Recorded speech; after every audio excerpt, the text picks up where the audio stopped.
Bonjour et bienvenue à cette nouvelle édition du Bulletin des régions. Au cours de la prochaine heure, on va vous présenter des reportages qui proviennent de partout au Québec grâce à la collaboration des télévisions communautaires associées à Cogeco. Bonne émission.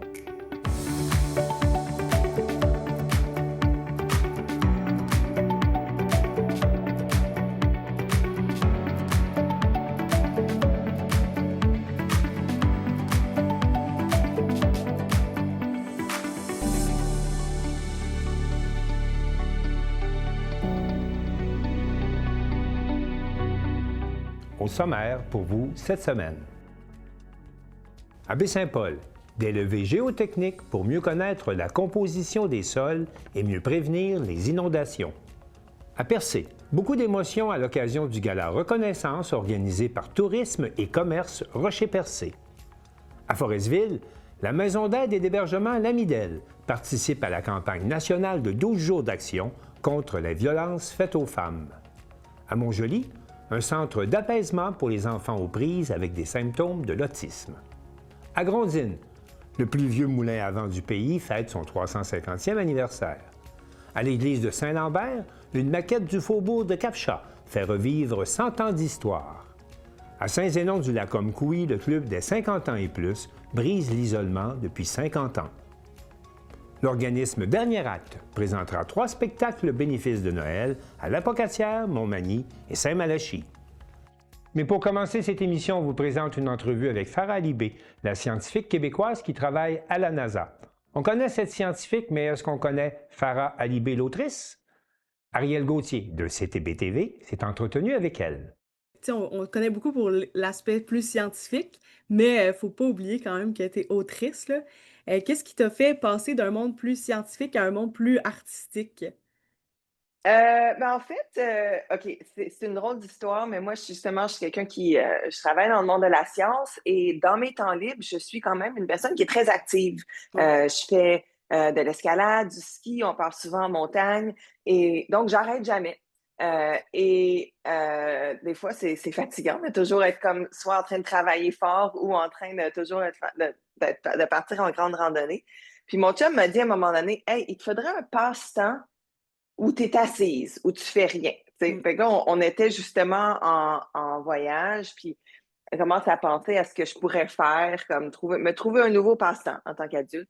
Et donc est venue l'idée d'écrire un livre ou d'essayer d'écrire quelque chose d'artistique parce que je pense que c'était important, justement, même si je travaille dans un monde scientifique, d'utiliser le côté artistique de mon cerveau. C'est important pour ma santé mentale. Donc, c'est de là que ça a commencé. Et de là est venue, en fait, l'idée de l'histoire de Najma dans les étoiles, qui est mon deuxième livre. Ouais. Et c'est au cours de ces longs voyages-là que les personnages se sont développés, que l'histoire est arrivée. Et en fait, après que j'ai atterri Persévérance sur Mars, ma maison d'édition m'avait contactée justement pour voir si je serais intéressée d'écrire un livre. Et je leur avais dit, eh bien oui, écoute, justement, ça fait longtemps que j'imagine cette histoire-là. Puis je leur parle de mon livre pour enfants, puis ils me disent, bon, OK, on, on te donnera l'opportunité de l'écrire, mais avant, on aimerait ça que tu écrives une biographie, Mhm. une histoire sur toi. Puis j'y avais jamais pensé à faire ça. Hein, de quoi une histoire sur moi? Mais je pense que ce qui m'a donné le goût, c'est que, en fait, quand tu fais une entrevue, quand tu es à la radio, par exemple, l'histoire que tu racontes ou le message que tu passes, c'est vraiment le message de la personne qui fait l'entrevue. C'est eux qui décident de quoi tu vas parler.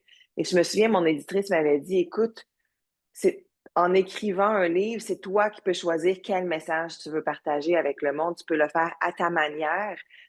Donc, c'est ton récit à toi. Puis ça, je pense que ça m'avait beaucoup parlé. Donc, de là est venue mon année martienne et quelques années plus tard, Najma dans les étoiles. Tu parlais de raconter des histoires, tu es quand même très impliquée dans la communauté, que ce soit auprès des jeunes filles là, qui veulent faire de la science, la communauté LGBT+. Qu'est-ce qui te motive là, à faire ça, à s'impliquer autant, là, malgré que tu as un emploi du temps quand même assez chargé? Je pense qu'il y a une chose qui est importante pour moi, c'est de redonner à la communauté, à la société, parce que c'est cette société-là qui m'a donné l'opportunité d'être où je suis aujourd'hui. Moi, je me suis pas retrouvée où est-ce que je suis toute seule. J'ai eu des mentors, j'ai eu des gens qui m'ont ouvert des portes. Mais je dois dire que moi, quand j'étais plus jeune, il me manquait des mentors qui me ressemblaient, des rôles modèles qui me ressemblaient. C'est sûr que, bon, moi, j'ai grandi avec Julie Payette, par exemple. C'est une fille de chez nous qui est dans l'espace, j'étais en 6e année. Donc ça m'avait, je me souviens, ça m'avait beaucoup, beaucoup marqué, beaucoup inspiré de voir quelqu'un qui me ressemblait, qui s'est retrouvé me ressemblait, disons, une femme qui parle français, qui s'est retrouvée dans les étoiles. Mais des exemples queer, des exemples racisés, j'en voyais beaucoup moins. Et même encore là, dans ma carrière, j'en ai beaucoup moins. Et donc, pour moi, je me suis dit, wow, moi, ça aurait eu tellement un impact pour moi d'avoir un exemple comme ça. Et j'ai l'opportunité de donner cet impact-là à quelqu'un d'autre. C'est vrai que des fois, ça prend du temps. Des fois, ça ne fait pas directement dans mon horaire. Mais j'ai eu des beaux, beaux messages et exemples de personnes que, justement, à un moment donné, je les avais rencontrés et ça leur avait donné le goût, ça leur avait donné l'inspiration d'eux aussi suivre leur propre chemin, le propre cheminement, leur propre carrière. Donc, je pense que ça en vaut la peine, vraiment. Pour ceux qui ne savent pas, là, dans le fond, c'est comme tu en as parlé un petit peu là, de Persévérance, là, qui est un des rovers qui est allé sur Mars. Qu'est-ce que les gens seraient étonnés de savoir sur ton métier là, d'ingénieur? Je suis étonnée de savoir, mais c'est sûr que mon métier de jour à jour, Mhm. c'est très différent. On fait des PowerPoint et des Excel comme tout le monde, Ouais. mais je commande pas mon robot avec des PowerPoint. En fait, il y a une chose peut-être que les gens savent moins, c'est comment on fait les opérations d'un robot une fois qu'on atterrit sur Mars. Donc, vous pouvez peut-être vous imaginer ça a l'air de quoi construire un robot de jour à jour, Ouais. mais comment est-ce qu'on fait ça une fois qu'on est sur Mars? Ben, en fait, ce qu'on fait, c'est qu'on travaille pendant la nuit martienne. Et qu'est-ce que ça veut dire? C'est quoi le Ouais. décalage horaire entre Mars et la Terre? Ben, en fait, c'est très difficile parce que sur Terre, une journée, c'est 24 heures et sur Mars, c'est 24 heures et 40 minutes. Donc, moi, si je commence mes opérations à 5 heures du soir sur Mars, ben, il y a une journée ici à Los Angeles que ça va être 5 heures, le lendemain, ça va être 5h40, 6h20, etc., etc. Donc, j'avais un décalage horaire de 40 minutes par jour quand tu fais des opérations sur Mars. Donc, on fait juste ça pour les premiers mois sur Mars. Et en fait, ce qu'on fait, c'est que pendant la nuit, on développe un programme qu'on envoie au robot quand il se réveille le matin parce que le robot fait ses opérations pendant le jour. Il a besoin de voir où est-ce qu'il s'en va. Et donc, on fait ça pendant les premiers mois. Puis après ça, ben, quand la nuit martienne est pendant le jour terrien, on travaille le jour. Sinon, on travaille une journée sur deux parce que c'est vraiment intense d'avoir un décalage horaire. Ouais. Il y a des jours que je me réveillais genre à 11h, minuit pour aller au Oh. travail. Puis là, le lendemain, en fait, c'est correct si c'est à tous les jours, mais là, tu as décalé à l'envers, ça devient vraiment beaucoup. Puis, moi, j'ai un ami qui voulait vraiment savoir, est-ce que c'est comme être dans un jeu vidéo, là, de conduire? Non, pas du tout. C'est OK. ça, les gens s'imaginent qu'on a un joystick, genre, puis qu'on Ouais. conduit un robot comme un jeu vidéo. Non, pas du tout, parce qu'en fait, quand on envoie une commande, nous, on envoie nos commandes par onde de radio. Et pour se rendre entre la Terre et Mars, tout dépendant du temps de l'année, ça peut prendre entre 5 et 25 minutes pour se rendre à Mars et un autre 5 et 25 à revenir. Donc, c'est quand même beaucoup. Mhm. C'est quand même très long, donc tu peux t'imaginer si tu envoyé une commande à la fois, tu envoies la commande, tu attends que ça revienne, c'est vraiment très, très long. Donc, ce qu'on fait à la place, c'est on prépare tout un programme pendant la nuit, puis on envoie tout le programme au robot le matin. Il fait ses activités, il prend des photos, des données, puis il nous renvoie ça le soir. Donc, c'est pas en temps réel. Oui. Puis j'ai une dernière mini question. S'il y a quelqu'un Oui. qui nous regarde, là, une jeune fille qui pense vraiment vouloir être astronaute, travailler dans les sciences, est-ce que tu aurais un conseil à lui donner là, qui pourrait l'aider?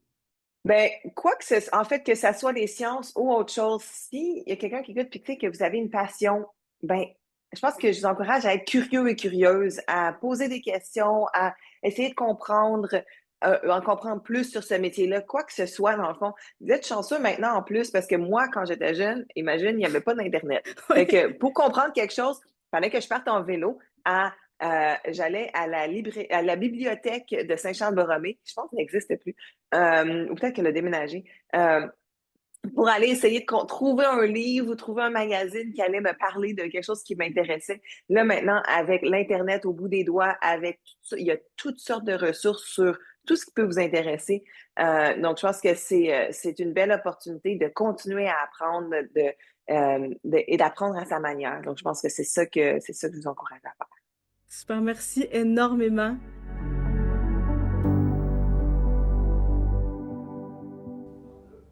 Suite aux inondations de mai 2023, la Ville de Baie-Saint-Paul mène plusieurs études afin de bien déterminer quels travaux permettront de prévenir les prochaines inondations.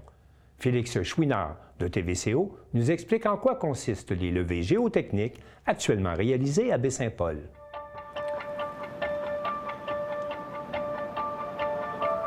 Si vous vous êtes promené au centre-ville de Baie-Saint-Paul au début du mois de novembre, vous avez peut-être aperçu ces équipes de travailleurs munis de chaînes de capteurs et de vestes fluorescentes occuper le bord de la rivière du Gouffre.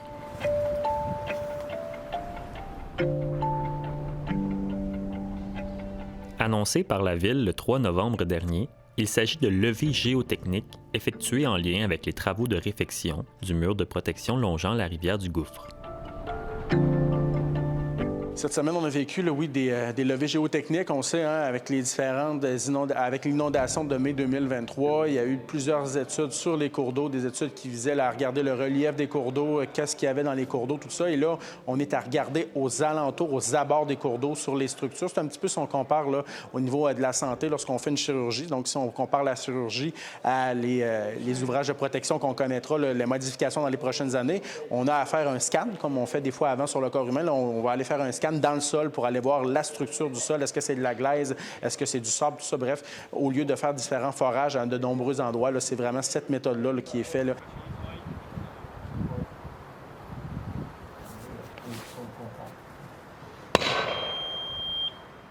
Intrigués par les coups de masse résonnant au sol et la panoplie d'équipements de mesure, nous avons cherché à savoir ce qu'est vraiment un levé géotechnique. À quoi ça sert et comment ça fonctionne? Pour y voir un peu plus clair, nous avons consulté le docteur Didier Perret de la Commission géologique du Canada. Des levées géotechniques, mais il y a aussi des levées géophysiques, enfin on pourra en parler un peu par la suite. Ça permet de déterminer la nature et certaines propriétés du sous-sol. Et ces propriétés du sous-sol doivent être connues pour faire de la conception de bâtiments, pour faire la conception de murs de soutènement, etc. Sans cette connaissance, en fait, on peut faire des erreurs, et c'est pour ça que c'est très important de faire des levées géotechniques et des levées géophysiques également si nécessaire. Les levées géotechniques commandées et annoncées par la Ville de Baie-Saint-Paul seraient en fait des levées géophysiques, si l'on en croit le docteur Perret.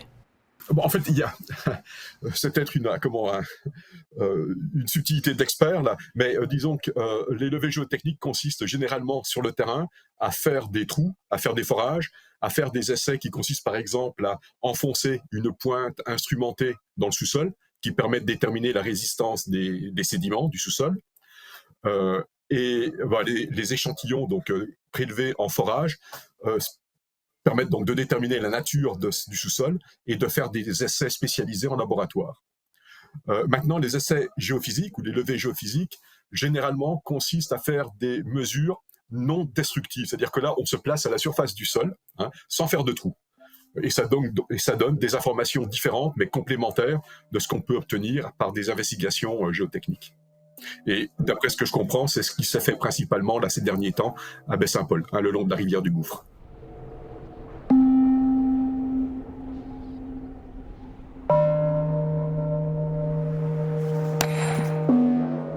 La nécessité d'un tel exercice repose d'ailleurs sur le fort potentiel sismique de la région de Charlevoix.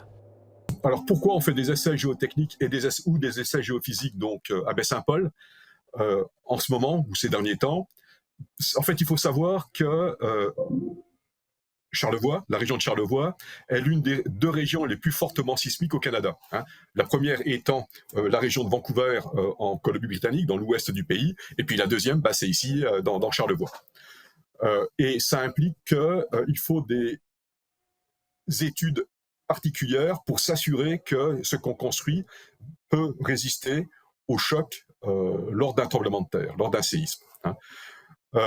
Pour l'histoire, vous savez peut-être quand il y a eu un très fort séisme dans Charlevoix, dont la magnitude a été estimée à environ 7, et ce séisme-là s'est produit en février 1663, donc il y a longtemps. Mais c'était un très fort séisme. Ça, on le sait parce qu'il y a eu des témoignages à l'époque là, des personnes qui vivaient à Québec.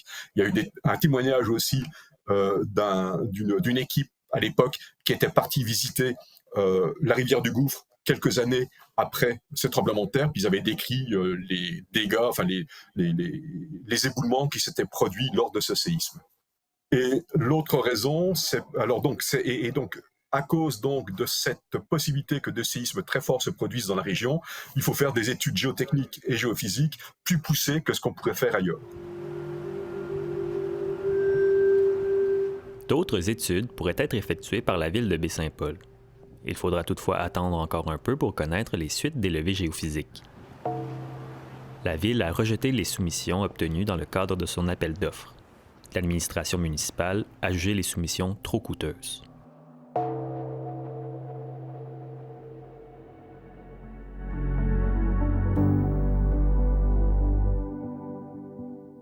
Tourisme et commerce Rocher-Percé tenait son gala reconnaissance le 8 novembre dernier et Jean-Denis Laperrière de la télévision du Rocher-Percé a rencontré les 10 lauréats de cette soirée haute en émotions.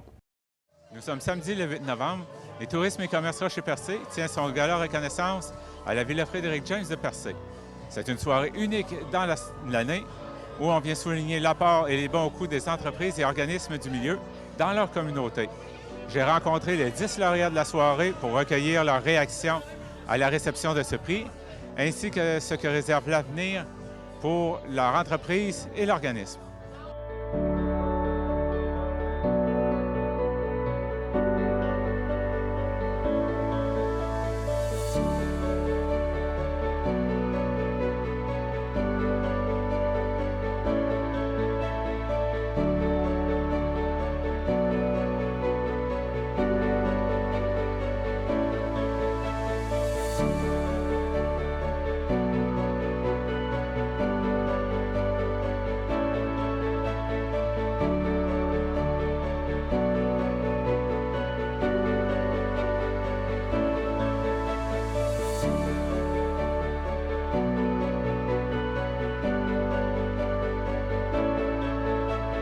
Bonsoir, moi c'est Patrick Jones de Studio Jones à Port-Daniel, propriétaire et copropriétaire, parce que maintenant Jérémy Jones, le fils de Patrick, en réalité, la relève depuis 2021. Vous avez remporté le prix industriel. Qu'est-ce que ça vous fait de recevoir ce prix-là?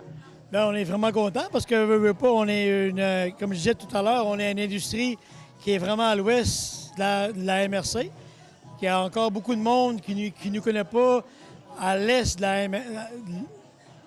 la MRC. Mais on est là quand même depuis 42 ans. Puis on est vraiment content d'être là. Puis on est vraiment content d'avoir gagné ce prix-là ce soir. Parce que, tu sais, dans la MRC du Rocher-Percé, les industriels, on travaille tout fort, puis on sait c'est quoi. Ça fait que le fait que c'est nous qui a été choisi, on est vraiment content de ça. Qu'est-ce qui attend l'entreprise pour les prochaines années? Bien, déjà là, depuis 2021, on a commencé le transfert d'entreprise en relève, père-fils, c'est déjà bon. Puis on veut continuer d'élargir notre champ d'action, avoir de la nouvelle machinerie, puis des nouveaux employés. On a justement engagé 3 nouvelles personnes, puis on a un nouvel atelier mobile depuis très dernièrement. Fait que ça va très bien. Mona Cahill. Je suis la gestionnaire des bateliers depuis 34 ans. Vous avez remporté le prix. Elles sont encore là. Qu'est-ce que ça vous fait de recevoir ce prix-là?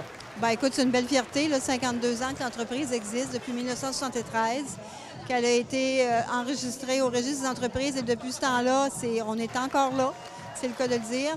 Et on est là avec des gens d'affaires qui ont cru en notre région et qui ont permis à ce qu'on prenne de l'expansion à chaque année avec nos navires pour des croisières vers le parc de l'île Bonaventure et du Rocher-Percé. Qu'est-ce qui attend l'entreprise pour la prochaine année? Bien, toujours un défi de personnel. On va travailler fort là-dessus. On a fait la modernisation d'un dernier navire qui est devenu un navire à passagers de 175 passagers au cours de la dernière saison. Et on travaille fort pour conserver des navires en bon état de marche, de fonction et avoir du personnel qui est toujours là pour nous épauler pour les années à venir. La relève s'est installée maintenant, fait que ça nous donne un bon coup pour pouvoir avoir une bonne vague pour poursuivre la continuation de ce genre d'entreprise. Jessica King pour le restaurant à la Maison Mathilde. Vous avez gagné le prix Bonheur au boulot. Comment vous recevez ce prix-là? Je suis vraiment touchée parce que c'est un prix qui est vraiment...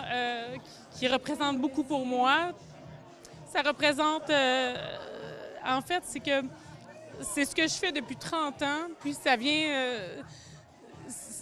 comment je pourrais dire... je travaille fort pour ça, pour que mes employés sont heureux au travail. J'aime ce que je fais. Alors, ça vient tout simplement confirmer que finalement, j'ai réussi un peu ce que je voulais faire. Après 30 ans, pourquoi je suis encore là, pourquoi je me lève le matin avec le sourire puis contente de retourner au travail. Alors, ça vient confirmer tout ça, que j'ai une équipe en or. C'est grâce à eux si je suis là aussi. Alors non, ça me touche vraiment beaucoup, ce prix. Qu'est-ce qui attend le restaurant Maison Mathilde pour la prochaine année? Prochaine année, écoutez, toujours la même chose dans le sens qu'on aime se renouveler, apporter des nouveautés, attendre à la prochaine saison. On a eu une saison exceptionnelle cette année, une saison record. Alors, on espère que la prochaine saison sera aussi belle que la précédente. Et c'est ça, c'est d'apporter des nouveautés, de recevoir notre clientèle, fidèle clientèle. Et d'année à l'autre, c'est la même chose. Toujours un plaisir de revenir à chaque saison. Pour voir l'entièreté du reportage, rendez-vous sur le site web de la Télé du Rocher-Percé.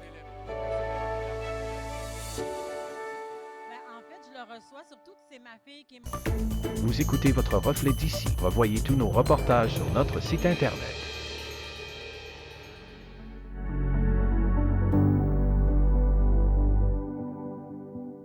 Partout au Québec, du 25 novembre au 6 décembre, c'est la 15e édition des 12 jours d'action contre la violence faite aux femmes. Et à Forestville, c'est autour de la maison d'aide et d'hébergement L'Amidel que sont organisées les différentes activités.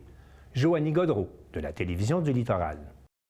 La maison d'hébergement L'Amidel de Forestville s'implique pour les 12 jours d'action contre les violences faites aux femmes, une campagne annuelle visant à sensibiliser la population et à prévenir la violence conjugale. Du 25 novembre au 6 décembre, des activités sont prévues dans la région. L'opération nationale concertée en matière de prévention de la violence entre partenaires intimes sera de retour le 26 novembre en collaboration avec la Sûreté du Québec. Nancy Parisé, intervenante en prévention et sensibilisation à la Maison L'Amidel, précise les autres actions. Les 12 jours débutent le 25 novembre jusqu'au 6 décembre, la journée de la polyclinique. C'est sûr qu'il va y avoir plein d'activités en Haute-Côte-Nord. Le 26, c'est la journée avec les policiers.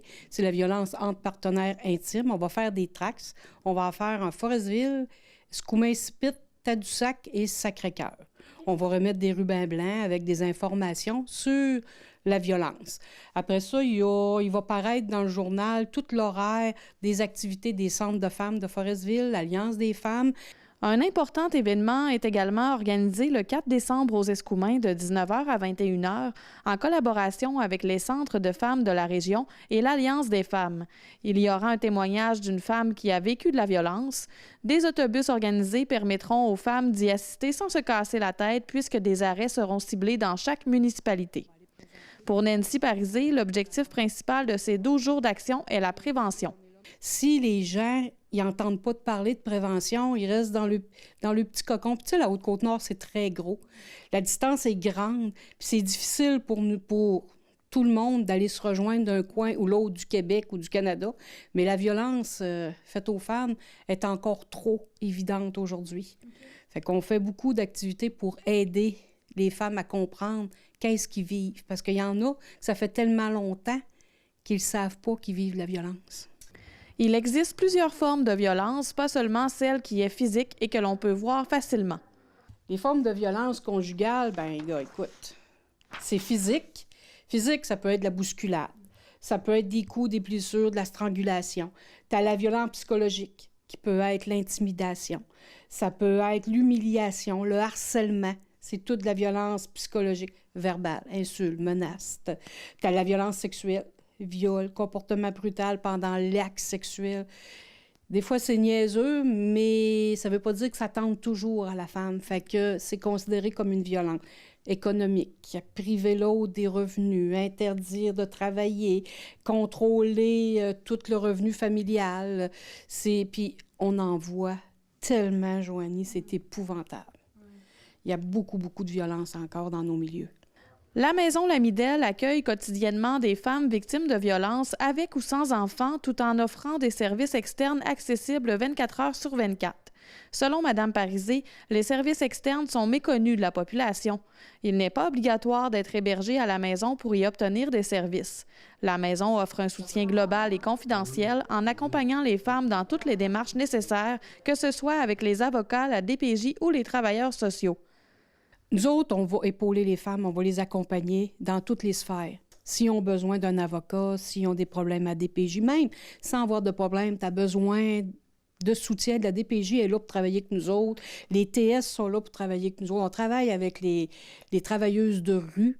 On est là en tout temps. On n'est pas là pour faire leur travail, mais les aider de reprendre le pouvoir sur leur vie. Ouais, puis ici, c'est confidentiel. C'est sécuritaire. Puis ils ne sont pas obligés de venir. Ils peuvent nous appeler. Puis s'ils ne sont pas en danger, mais ils n'ont pas le moyen de transport, on va s'arranger pour qu'ils s'en viennent. S'ils sont en danger, on va envoyer les policiers. S'ils n'ont pas de transport, ça peut être un taxi, ça peut être nous autres, mais il faut qu'ils soient dans un endroit sécuritaire. Ils veulent nous rencontrer, ils ne peuvent pas se déplacer. On va se rencontrer pour prendre un café, on va en discuter. On va regarder qu'est-ce qu'il y a. Il y a toujours une solution pour les aider, tout le temps. La maison peut accueillir 12 femmes et enfants au minimum, selon les besoins, et adapte son soutien au rythme de chacune. Il n'y a pas de temps pour ces femmes-là. On va y aller selon ce qu'ils sont capables d'avancer. Okay. Tu sais, on ne peut pas dire qu'ils vont régler les choses dans 2 semaines. Là. Il y en a que ça va prendre 2 semaines. Il y en a que ça va prendre 4 mois. Mais si la femme avance puis elle continue à fonctionner, bien, on va être là pour elle, c'est sûr. Malgré l'importance des services offerts, l'intervenante reconnaît que la maison d'hébergement reste encore trop peu connue sur le territoire. Ces 12 jours d'action représentent une occasion de mettre en lumière le travail essentiel des maisons de femmes et de rappeler à la population que la violence faite aux femmes demeure un enjeu préoccupant sur la Côte-Nord et partout au Québec. Joanie Gaudreault, à Forestville.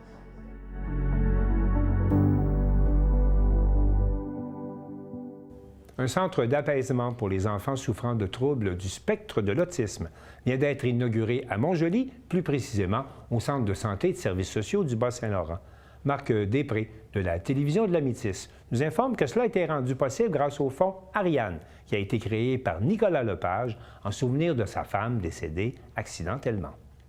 Alors, vous êtes l'un des fondateurs du fonds Ariane. Peut-être pour les gens à la maison, qu'est-ce que le fonds Ariane? Le fonds Ariane, dans le fond, ça a pris naissance suite au décès de ma conjointe en 2023, suite à un accident de la route sur l'autoroute 20. Ariane a travaillé dans les locaux ici à Montjoly pour le CRDI, puis avec la clientèle DI puis TSA. On a voulu leur redonner puis continuer un petit peu les ambitions qu'Ariane avait en lançant ce fonds-là. C'est pour ça qu'on s'est allié avec 3 fondations, la Fondation de la Métis, la Fondation Santé Rimouski puis le CRDI, pour pouvoir toucher le plus de personnes dans les clientèles qui lui tenaient à cœur. Donc, on peut dire que Ariane, nous regardant aujourd'hui, elle sort comme toute fière de votre travail. Oui, très fort probablement. Je pense que à la base, c'était un de ses projets sur lequel elle travaillait. C'est ce qui est encore plus significatif pour nous parce que c'est le premier projet qu'on lance avec le fonds Ariane, puis c'est un des projets qui lui tenait à cœur. Il y a un petit peu d'elle là-dedans, puis nous, on a juste continué son travail en permettant la réalisation de ce projet-là. Et c'est quoi l'objectif global du fonds Ariane à ce moment-là? En fait, c'est de redonner à la clientèle qui lui tenait à cœur, puis de pouvoir faire une différence dans la vie de ces gens-là en leur permettant d'avoir des installations ou des objets techniques qui permettent de leur offrir les meilleurs soins possibles. Et donc, ce que l'on présente aujourd'hui, donc pour vous, vous en êtes très fiers? Oui, bien, ça répond directement à ce besoin-là. Je pense que une salle sensorielle où ils ont beaucoup de de trucs qu'ils peuvent toucher ou essayer ou des jeux pour se dépenser un petit peu, c'est une bonne chose pour eux. Puis ils ont aussi un côté où ils peuvent aller plus relaxer. Fait que je pense que dans certaines situations, là, les gens qui travaillent ici, ça leur donne des outils pour travailler là, avec les usagers puis de leur offrir les meilleurs soins possibles dans un environnement qui est stimulant puis aussi relaxant. Et comme on le voit aujourd'hui, votre petit bonhomme, je pense, adore les balles. Ouais. J'ai bien hâte de voir si les gens vont aimer les balles comme lui, mais lui, il a adopté la piscine à balles, je crois. Fait que, il va peut-être m'en demander une pour le Père Noël. Là. Et à ce moment-là, le fait de le voir utiliser tous ces appareils-là, est-ce que vous y voyez une différence sur son attitude à lui? Ou... Ben, tu sais, c'est sûr que un enfant, tu lui donnes un parc de jeux comme ça, c'est sûr que c'est le fun pour lui. Puis c'est sûr que les usagers vont pouvoir en bénéficier comme lui parce que on le voit, il adore ça puis il peut bouger. C'est sûr que les besoins de chacun est différent, mais c'est sûr que pour certains, ça va être un endroit qu'ils vont adorer, là, je crois. Et quelle a été la réceptivité des gens ici de Bonjoli face à ce projet-là? Ben, dans un premier temps, j'avais parlé avec France José, qui était la gestionnaire là, d'Ariane quand elle travaillait ici. Puis je lui avais signifié mon désir qu'elle poursuive ce projet-là en mémoire d'Ariane. Puis l'équipe a répondu présent à ce projet-là. Ils ont complété le travail à merveille. Ils ont mis tout ça ensemble, puis on obtient un projet aujourd'hui qui répond aux attentes non seulement des employés, je crois, mais aussi aux attentes là, des usagers ici. Là. Et on sait que la campagne de financement, on est en campagne de financement pour la Fondation Santé Métis. Qu'est-ce que vous dites? Je pense que c'est un exemple parfait de l'importance d'une telle fondation. Exact. Bien, je pense que chaque personne peut faire une différence dans la communauté. Puis, tu sais, parfois, c'est pas nécessairement des énormes dons ou quoi que ce soit. C'est juste de s'impliquer puis de trouver une façon de pouvoir redonner au suivant. Puis, on sait jamais quand est-ce que nous, on va en avoir besoin de ces services-là. Fait que je pense que c'est important de s'impliquer puis de redonner à notre communauté. Donc, on invite et incite fortement donc les gens à donner? Définitivement. Je pense que c'est comme ça qu'on peut rendre des projets plus concrets comme aujourd'hui, sans le support de toute la population ou sans le support de tous les gens qui participent de près ou de loin aux fondations, on ne pourrait pas offrir ce genre de salle là, pour les usagers. Donc, c'est le premier projet aujourd'hui d'une longue série? On l'espère. Bien, je pense que, tu sais, dans un premier temps, j'étais aux études dans l'année dernière, fait que je pouvais pas promouvoir le fonds comme je l'aurais voulu. Mais je pense que dans les prochains temps, le but, c'est qu'on en parle, puis qu'on puisse faire des petits avec ce projet-là dans notre communauté, que ce soit à Rimouski ou à Montjoly, puis qu'on puisse là, contribuer là, au bien-être là, de ces usagers-là. Et comment on peut faire à ce moment-là pour vous suivre, le Fonds Ariane? Est-ce que vous êtes sur les médias sociaux? Ben, en fait, c'est par le biais là, de la Fondation Santé Rimouski puis la Fondation Santé de la Métis. Dans le fond, on est une branche de ces fondations-là qui ont nommé un fonds là, au nom d'Ariane qui est attribué là, pour une clientèle particulière. Là. Fait que on peut soit se rendre là, sur le site d'une de ces deux fondations-là pour avoir accès là, pour faire un don au fonds Ariane. Avec, il y a des explications là, au niveau du site Internet. Donc, on peut souhaiter longue vie au Fonds Ariane.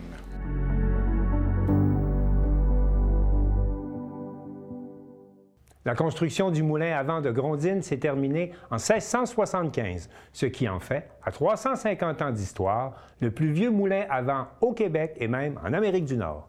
Danique Julien de CJSR souligne cet anniversaire en faisant le point sur le passé et l'avenir de ce joyau du patrimoine en compagnie d'Éliane Trottier, directrice générale de Culture et Patrimoine à Deschambault-Grondines. Alors, nous sommes devant le moulin à vent de Grondines qui a fêté cette année ses 350 années d'existence. On vous réserve une entrevue avec la directrice générale de Culture et Patrimoine Deschambault-Grondines, Éliane Trottier. En fait, le moulin à vent de Grondines, c'est le plus vieux moulin à vent qui reste au Québec et même ce serait le plus vieux en Amérique du Nord qui subsiste.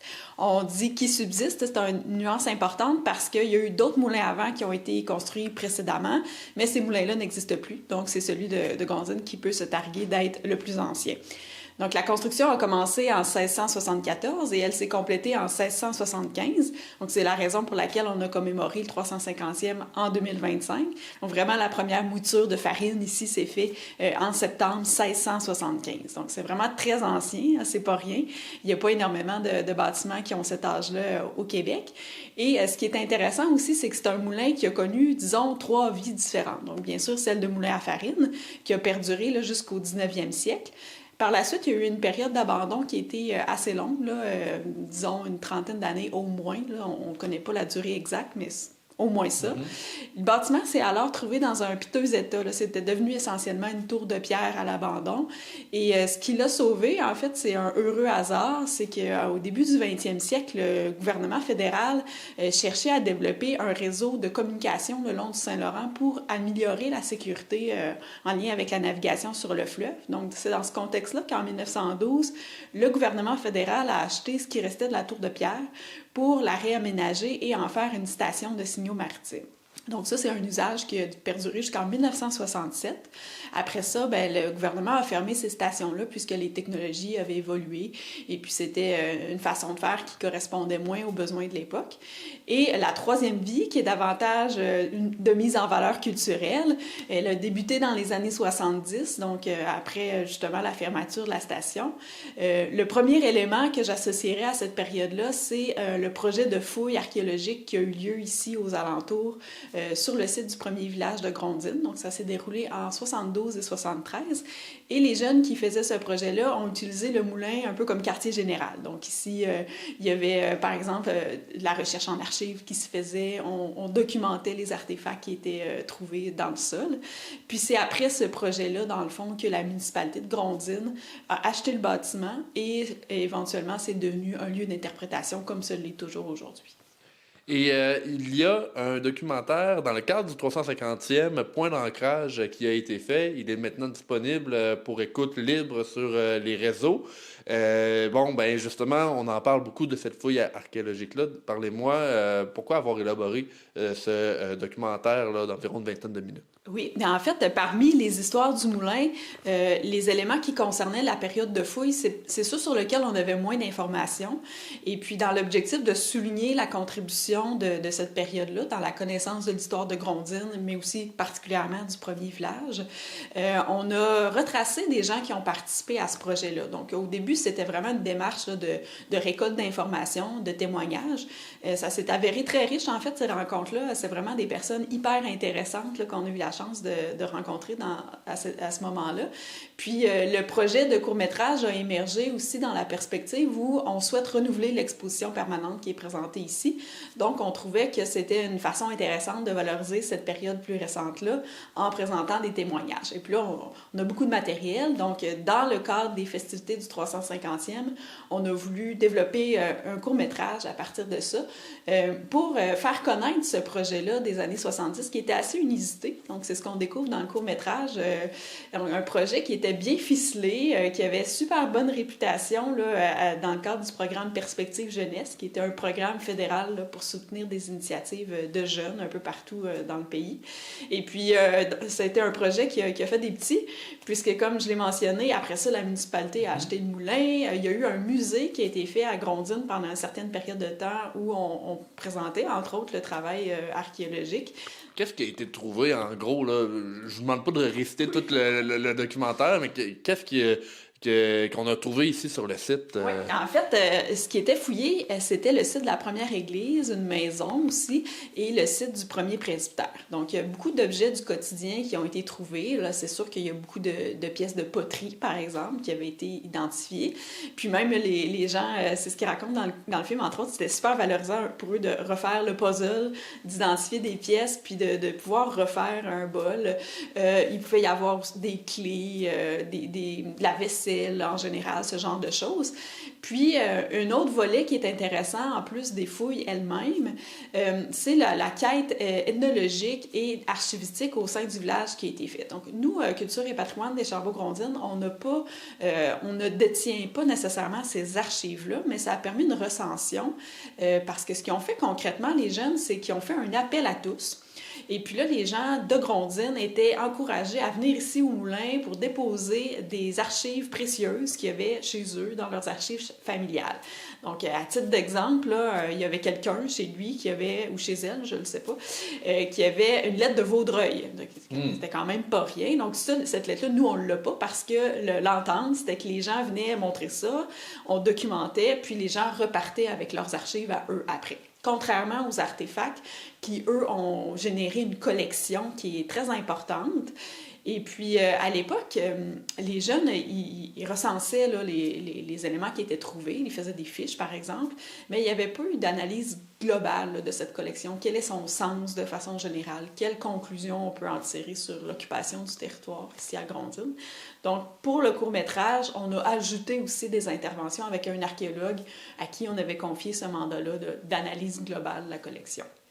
Alors, Culture et patrimoine de Chambauds-Grondines, il y a plusieurs sites historiques sous votre chapeau, j'ai envie de dire. J'aimerais qu'on revienne rapidement aux festivités du 31 août, les commémorations. Pouvez-vous nous parler un peu là, de la réception globale là, de l'événement? Oui. En fait, ce qu'on a imaginé, là, c'était un projet qui s'adressait d'abord et avant tout à la communauté immédiate de Grondines. Parce qu'on sait qu'ici, à Grondines, les gens sont super attachés envers le bâtiment. Donc, le moulin, là, vraiment, il est très apprécié dans le quotidien des gens. Tout le monde vient le prendre en photo, même si on le côtoie depuis maintenant 350 ans. Donc, le public cible de notre fête, c'était vraiment les gens de Grondines. Donc, il y avait des activités plus familiales. Il y avait une conférence archéologique, justement, pour parler du résultat des fouilles.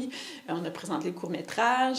Il y avait aussi la course du moulin ce jour-là. Donc, c'est un événement qui existe depuis un certain temps et dans l'objectif là, de maximiser nos efforts communs. Et puis, la course met en valeur le moulin à sa façon. On a combiné un peu une programmation, donc la course le matin, puis les activités à caractère culturel, plus en après-midi et en soirée. Il y a eu beaucoup d'engouement. On était vraiment agréablement surpris là, de la réponse. Il y a plusieurs activités, là, comme il y avait un souper communautaire, par exemple, où c'était complet assez rapidement. Donc, les gens ont beaucoup apprécié la proposition, du moins c'est ce qu'on nous a dit. Et on voit des retombées aussi. Là. Déjà, le court-métrage, il y a beaucoup de visionnements, malgré que ce soit très récent qu'on l'ait mis en ligne. Il y a de nouveaux fonds d'archives qui ont été créés au Centre d'archives régional de Portneuf après l'événement parce que les gens ont été sensibilisés à ça dans le cadre des festivités. Il y a aussi, par exemple, une des archéologues qui a travaillé sur l'analyse de la collection. Elle enseigne à l'université. Donc, il y a des étudiants qui font un projet de recherche dans le cadre de leurs études en archéologie sur la collection de Grondines. Donc, il y a aussi des retombées là, à la suite du projet qui sont tout à fait intéressantes. Alors, pour terminer l'entrevue, Eliane Trottier, directrice générale de Culture et patrimoine de Chambauds-Grondines, on pourrait peut-être inviter là, la population à venir consommer ce documentaire-là.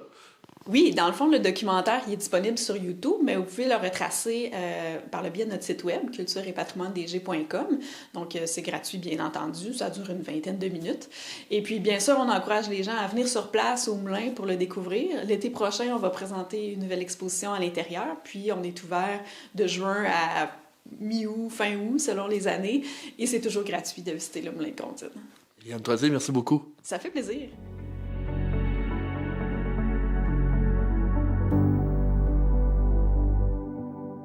Grâce à l'utilisation de photos aériennes prises en 1927, une maquette du faubourg de Cap-Chat reprend vie et fait revivre 100 ans d'histoire dans la magnifique église de Saint-Lambert de Cap-Chat. Un reportage de la télévision de la Haute-Gaspésie. Marie-Claire, nous sommes actuellement dans la magnifique église Saint-Norbert de Cap-Chat, qui est sûrement la plus belle église en Gaspésie. L'intérieur de l'église est magnifique. Donc, on est ici parce que, à la Société d'histoire, avec Steve Landry et la fabrique ici de Cap-Chat, on a fait un projet d'exposition. On avait commencé à faire l'exposition dans nos locaux à Saint-Anne, là, dans notre nouvel agrandissement qu'on a fait dans nos locaux de la Société d'histoire.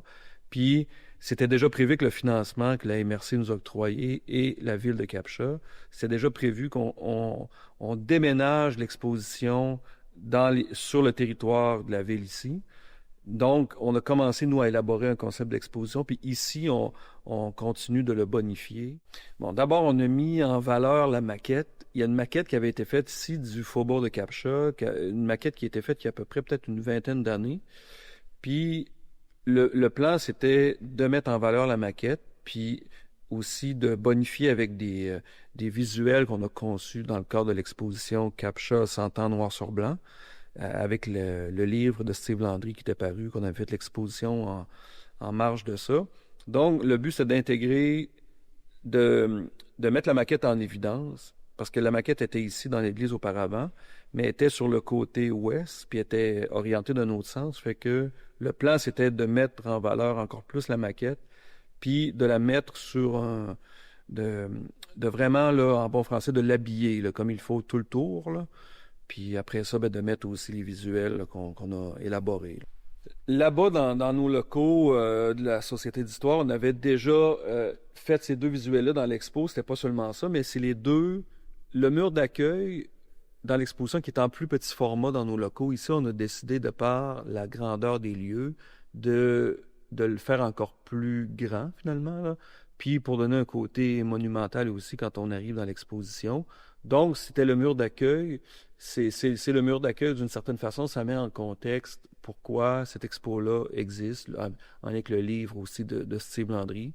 Donc, on a choisi des photos représentatives de l'histoire de Cap-Chat avec des secteurs d'activité aussi, des photos aussi qui impressionnent beaucoup quand on les voit. Le choix de photos avait été fait pour donner un effet wow. D'abord, la photo centrale, qui sert à faire le concept pour cette murale-là, c'est des photos aériennes prises en 1927 par un aviateur qui avait été engagé par le gouvernement du Québec à l'époque. Donc, lui avait fait, c'est Jacques de Lesseps, lui a fait le tour de la Gaspésie en avion en 1927, puis il a pris des photos aériennes de partout. Puis dans chaque place où il allait, il prenait quelques dizaines de photos quand même. Fait qu'aujourd'hui, c'est un fonds photographique exceptionnel qui est conservé à Québec, aux Archives nationales.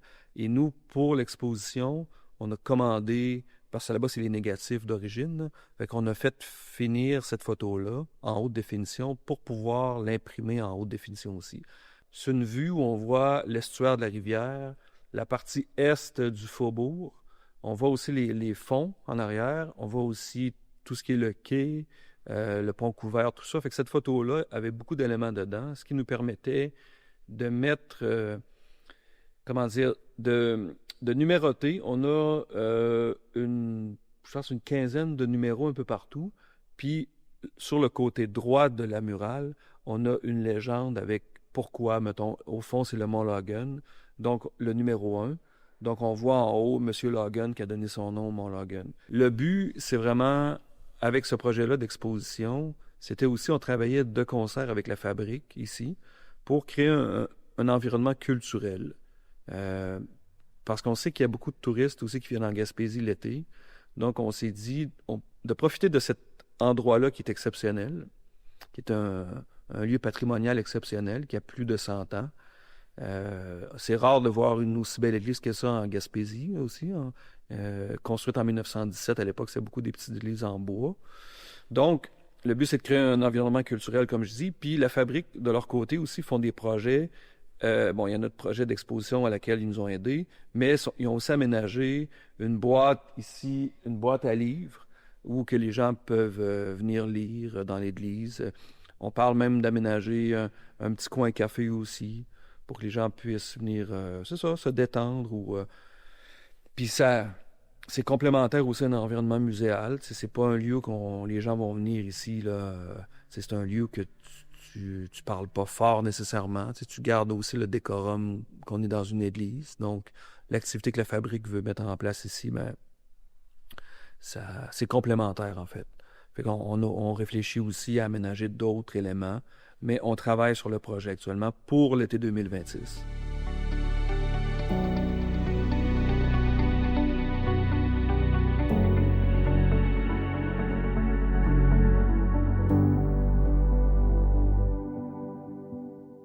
Carl Blanchette de la télévision de la Matapédia était à Saint-Zénon-du-Lac-Omekoui pour le 50e anniversaire du Club des 50 ans et plus.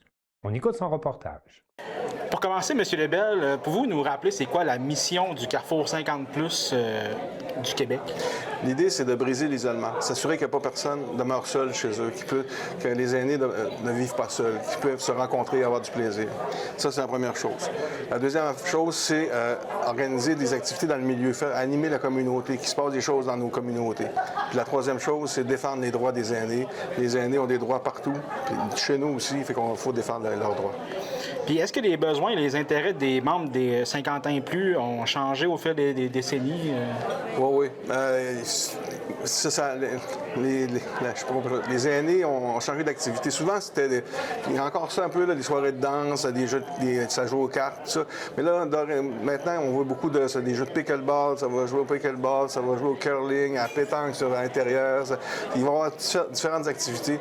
Aujourd'hui, il y a beaucoup de conférenciers aussi qui viennent faire des conférences sur mourir dans la dignité, différents thèmes comme ça qui peuvent être abordés. Ça a beaucoup évolué. Pour que ça dure pendant 50 ans, il a fallu que ça s'ajuste. Oui. Puis qu'est-ce que ça vous fait de voir un anniversaire comme celui-là du Club du Lac-Omekoui qui célèbre ses 50 ans du Club des 50 ans et plus? C'est quelque chose. 50 ans, il n'y a pas beaucoup d'associations qui existent depuis 50 ans.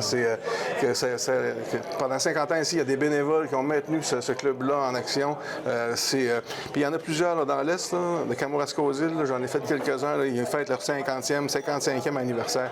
Fait que si ça a duré aussi longtemps, c'est parce qu'il y avait une raison. Parce qu'il y a un besoin. Les gens aiment ça se rencontrer, aiment ça avoir du plaisir, puis aiment ça aussi de pouvoir faire des activités. Puis c'est quoi les projets ou les priorités du Carrefour 50+ pour les prochaines années? Nous, on voit que la tranche d'âge des 75, 80, 85 ans, 72 ans et plus, mettons, ils sont beaucoup présents. Moi, je voudrais emmener aussi les 50 à 65, 70 ans à s'impliquer. Pour ça, il faut emmener des activités nouvelles, il faut emmener des choses nouvelles, il faut prendre la parole plus souvent, il faut être présent, il faut être en action. Puis, quel message est-ce que vous aimeriez transmettre aux membres et aux bénévoles qui font vivre ces clubs partout au Québec? Il faut les remercier parce que j'aimerais que les gens des communautés, entre autres les élus municipaux, prennent le temps de les remercier parce que ça vaut la peine. Puis en même temps, je leur souhaite de continuer. Puis nous autres, on est là pour les aider, de continuer à animer leur communauté. Puis je leur dis, vous avez des droits. Ici à Lac-Omekoui, les gens ont le droit de bien vieillir dans la dignité, ici à Lac-Omekoui. Ils ont les mêmes droits qu'un aîné qui est à Québec ou à Montréal. Merci beaucoup, M. Lebel. C'est bien, merci. Marilyn Pronovo, merci beaucoup d'être avec nous. Premièrement, c'est 50 ans du Club des 50 ans et plus de Lac-Omekoui. C'est tout un accomplissement. Qu'est-ce que ça représente pour vous de célébrer cet anniversaire-là? C'est un bon... c'est signe que les gens se tiennent puis qu'il y a quand même une continuité dans les façons de faire. C'est pas parce qu'on est rendu en 2025 que... là, 50 ans, ça continue. Oui, c'est ça. C'est ça. Puis, comment est-ce que tu décrirais l'évolution du club au fil des années? Est-ce que ça a changé un peu, les activités? Bon, c'est sûr qu'il n'y a plus de soirées canadiennes, là. Oui. mais quand même, tu sais, je veux dire, les gens, ils sont... je trouve que l'évolution, ça va avec l'évolution du temps parce que maintenant, si on regarde dans les 20 dernières années, l'évolution a été épouvantable, mais il faut suivre ça. Oui. Mais maintenant, c'est la technologie qui est... Mais oui. Il y a combien de clubs de 50 ans et plus qui sont actifs actuellement dans la MRC? On en a 11, c'est-à-dire, si on part de là-bas, c'est Saint-Moïse, Sébec, Valbriand, il y a Amkoui, il y a Lac-Omekoui, Saint-Léon, Lac-au-Saumon, Saint-Alexandre, Sainte-Florence. Peut-être que j'en oublie. Faux-Abscab? Faux-Abscab, ben oui. Albertville, non pas. Hein? Albertville, non, ils n'ont pas encore. Quel type d'activité ou de projet rassemble le plus les membres? Je pense que c'est... il y a beaucoup de... C'est selon la municipalité. Si tu vas à Amkoui, ça n'arrête pas. C'est les bingos, c'est les soirées dansantes le samedi soir. Il y a toujours des choses. Il y a des danses, il y a des... Ça finit pas. Tu sais, Puis c'est un peu... chaque municipalité a ont leurs activités. Mais ça ressemble à tout ça, là. Ouais. Est-ce que tu manques un intérêt renouvelé chez les nouveaux retraités à s'impliquer dans le club? Oui, de plus en plus, surtout avec le pickleball. Qui ont sorti le pickleball, puis là, ça, c'est un engouement. C'est actif, c'est comme tu dis, là, les jeunes retraités sont plus actifs, donc ça leur prend des activités plus selon leurs habitudes, c'est ça. Au-delà des activités, quel rôle jouent ces clubs dans le bien-être et la socialisation des aînés? Justement, c'est le rôle, c'est justement de se réunir, d'être capable de faire des activités socialement, puis dans tous les domaines, là, finalement. Oui. Il faut briser l'isolement. Exact. Il faut sortir de... On est habitué de travailler, on voit du monde. Quand tu arrêtes de travailler, t'es tout seul. Là, justement, en incorporant des clubs comme ça, au moins... l'activité sociale continue. Oui. C'est quoi les défis auxquels font face les clubs des 50 ans et plus aujourd'hui? Est-ce que c'est dans le recrutement, le financement, la participation des aînés? Toutes ces réponses sont bonnes. Ouais. C'est sûr que pour avoir des belles activités, ça prend des sous.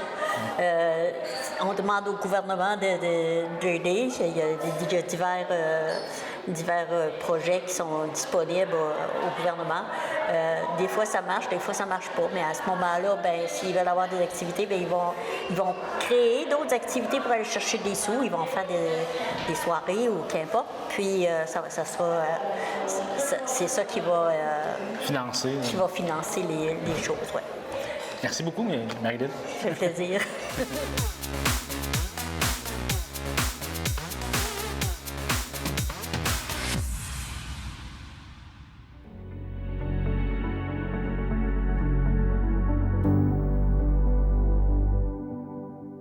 L'organisme Dernier Acte de Montmagny, qui utilise les arts de la scène pour faire la promotion et de la prévention dans les écoles, présentera 3 spectacles bénéfices de Noël à Montmagny, à la Pocatière et à Saint-Malachie, afin de rénover ces installations, nous rapporte Mario Lacombe de CEMA TV.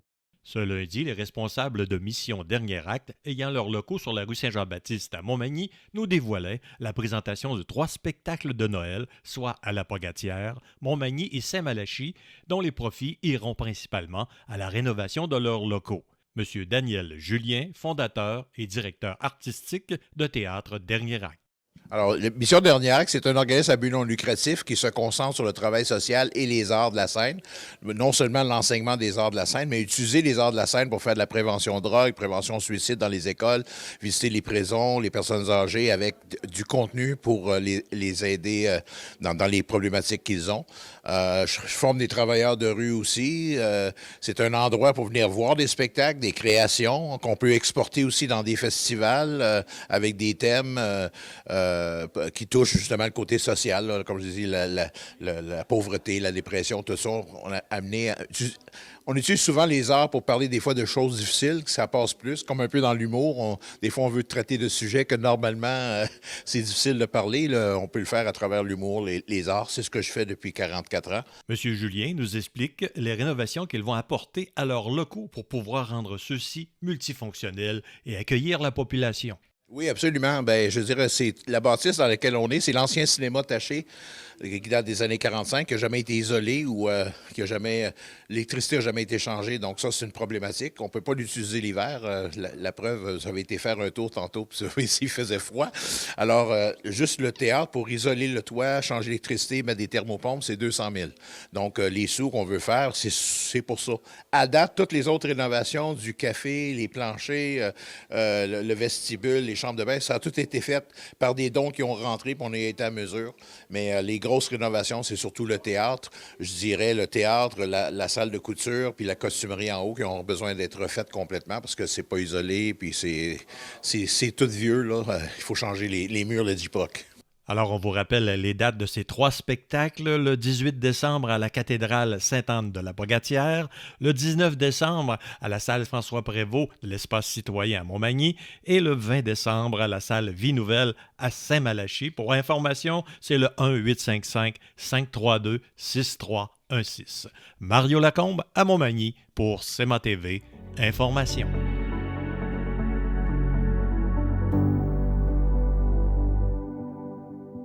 C'est tout pour le Bulletin des régions cette semaine. J'espère que cette émission vous a plu. Je remercie toutes les stations de télévision participantes et je vous dis à bientôt.